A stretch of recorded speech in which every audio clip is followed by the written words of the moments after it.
Mayang gabi mag-usab mga angkol ug mga auntie, tugutin na sabtag mga katahuran. Magandang gabi po sa inyo mga kabisyo. At sana'y okay pa sa alright ang inyong mga lagay ng gabitay. Ayan, at least medyo umokay na si Totoy Bato dahil nga sa pawis. Oo, di ba? Matagal tayo yan mga kabisyo. Pag tayo, halimbawa, tayo ay nagpe-prepare, naghahanda po ng ating lakad. Ayan. Kakaligo mo lang. Ayun, pinagpapawisan ka na ng maraming singot. Di ba minsan, naiinis na po tayo, no? May mga ganon. Pawisin ang mga taong ganon. Oo. Sabi nga ng anak ko, pa bakit ganon? Pawisin ako.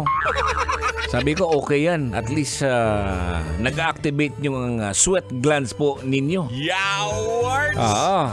Alam mo, pag nagkakasakit ka, di ba, hinahanap mo yung pawis ng katawan, di ba? Pag mainit, pag meron kang lagnat, sabi, okay, magkulong ka sa kwarto ngayon para pagpapawisan ka ng maraming singot. Ayun, nagkukulong ka sa kwarto, hindi ka pawisin. Wala pa rin. Oo, minsan nagsusuob nga eh. Ayan, okay. So anyways po mga kabisyo, yung pinag-usapan po natin, and importante pala yung pawis. So shout out sa mga pawisin dyan. Oo, ikaw, Col. Alam niyo po mga kabisyo, sa kabuuhan po, ang pawis ay naglalaro ng mahalagang papel sa pangangalaga ng ating kalusugan at pampalakas ng resistensya ng ating katawan. Kaya kung minsan din tayo'y nag-e-exercise, nag-stretching, at kapag pinagpapawisan ka po, ibig sabihin, lumalabas yung mga toxin.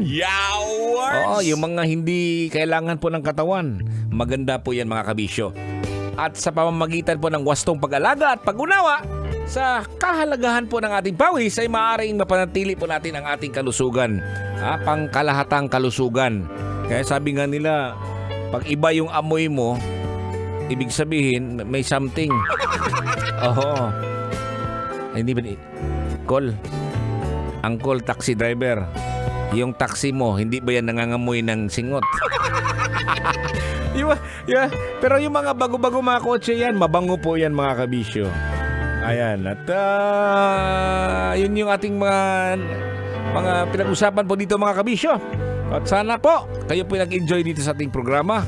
Bukas naman tayo mag-uban-uban dito sa ating programa ang Totoy na Love. Sa mga may sakit po dyan, get well soon to all of you. At ikaw, Col, pahalagahan mo ang iyong sarili, ang iyong kalusugan. Ikaw din, Ante, ha? Sa mga pamangkin din natin.